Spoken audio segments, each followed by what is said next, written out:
Good morning po. So, nandito po tayo ngayon sa Nasugbu, Batangas. So, nag-install po tayo ng device. Isang 50 microfarad at saka isang 100 microfarad.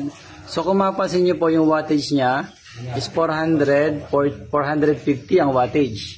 So, naka-off po yung device. Naka-off, nakababa siya. Ayan po siya.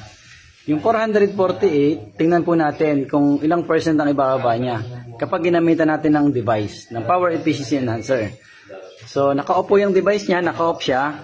So, tingnan po natin yung 441, i-on po natin yung 100 microfarad, bumaba po siya ng 330. Pag in-on pa natin yung isang 50 microfarad, yung 329, bumaba pa po siya ng 272. Pag isinaksak pa natin yung 25, so sasaksak po natin yung isang 25, ayan po siya, sasaksak ni sir. So kung mapapansin niyo po, 272. Pag sinaksak natin yon, 246 na lang. So ang laki po ng tulong nitong device natin. Opo, ang laki po ng tulong. Ayan po, yun po yung isang device, nakasaksak po siya. So kaya ikaw, kung gusto mong makatipid sa iyong monthly electricity bill, so maganda po meron ka nito.